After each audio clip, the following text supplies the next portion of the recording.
So, you want to build some real wealth, right? Well, to do that, you have to avoid the number one wealth killer that, honestly, almost nobody ever talks about. What is this hidden financial trap and how is it secretly draining your bank account right now? Let's dive in and find out. All right, take a look at this chart. It's a pretty standard breakdown of where the average person's money goes every single month. You've got the usual suspects, right? Housing, taxes, utilities. But hidden right here in plain sight is the silent assassin of your financial future. So, which one do you think it is? What's your guess? Is it the biggest slice housing? I mean, that makes sense. Or maybe it's taxes. Come on, take a guess. The answer is probably not what you're thinking.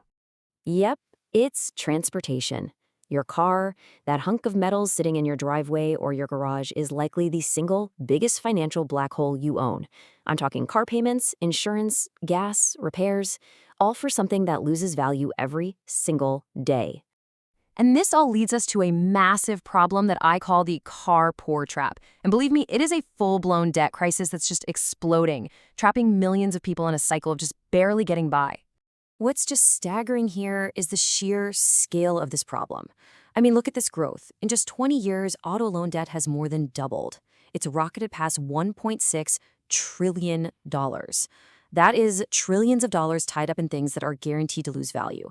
Instead of being put to work for retirement or education or, starting a business, it's getting out of control. So, what does it actually mean to be car poor? Well, it's this exact situation. You're working your tail off, you're making just enough money to keep up with your car payments and all its costs, but there is absolutely nothing left over to build any real wealth. It's like you're stuck on a financial treadmill that just never ever slows down. Okay, but why do we even get on this treadmill in the first place? Well, for starters, the car industry spends billions, with a B, convincing you that a shiny new car is going to transform your image, your confidence, maybe even your love life. And then there's the social pressure. Think about it. Nobody claps when you drive an old, paid-off Honda. But roll up in a brand new BMW, people just assume you're successful. It's this deep desire to look rich that keeps so many people from ever actually becoming rich. And the trap gets even deeper with something called negative equity. This is when you're upside down on your loan. It means you owe, let's say, $40,000 on a car that's only worth $30,000. And this is not some rare mistake people make. In late 2023, nearly 1 in 4 people with a car loan were in this exact terrible position. So, to make sure you avoid this trap, you have to understand the true cost of that car you think is so affordable. Let's do a little financial autopsy on what, on the surface, looks like a very sensible choice. We're going to use the Honda Civic. It's a super popular car, and it really seems like a responsible purchase. The sticker price is just under $28,000. Seems reasonable, right? But hold on, because that sticker price, it's just the tip of the iceberg. The real cost is hiding right underneath the surface. So let's add up all the hidden expenses over just 5 years of owning this thing.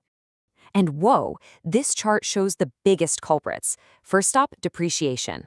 Over 5 years, this car will lose almost $11,000 in value. Poof! That's money that has just evaporated into thin air. Next is insurance, costing you almost 12 grand. And finally, fuel, which adds another $6,400 just to keep the thing moving. Oh, but wait, we are not done yet. Financing costs you over $4,700, and that's if you have good credit. Basic maintenance, like oil changes and new tires, that's another $3,200. Government taxes and fees, tack on another $2,800. And of course, you have to budget for unexpected repairs, because it's not a matter of if something will break, but when. So, let's add it all up. Your affordable $27,000 Honda Civic actually costs you a staggering $46,821 over just 5 years. That is nearly $20,000 more than the price you thought you were paying. Just think about that difference for a second. That's a huge chunk of a down payment on a house or a fully funded emergency fund, just gone. But the inflated price isn't even the whole story. Now we have to talk about the most painful part of this whole equation, the opportunity cost. This is all about what that money could have been doing for you instead.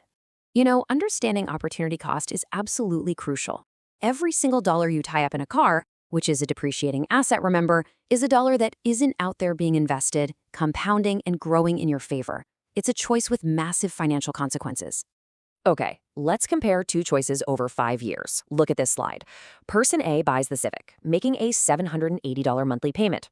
After 5 years, their car is worth about $19,000, and their net worth has dropped by over $27,000.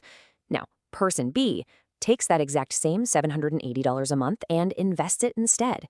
Based on historical averages, that investment could grow to over $60,000. That's a gain of over $13,000 to their net worth. The difference between these two choices is more than $40,000. By choosing the car over investing, you're not just losing money to depreciation, you are actively giving up over $40,000 of potential wealth in just 5 years. That's enough money to have paid for a year of college or to seriously boost your retirement savings. Okay, I know that is painful to see, but the point here isn't that you should never own a car, it's that you need a much, much smarter strategy.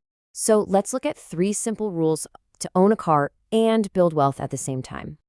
Here they are, it's pretty simple. Rule 1, buy in the sweet spot. A car that's 3 to 4 years old has already taken its biggest hit from depreciation, and that saves you thousands right off the bat. Rule 2, follow the 15% rule. All your car costs, the payment, the insurance, the gas, everything, should be less than 15% of your income. And Rule 3, keep it for 10 plus years. You've got to break the cycle of trading it in, maintain it, and drive it for the long haul. And what's the reward for following these simple rules?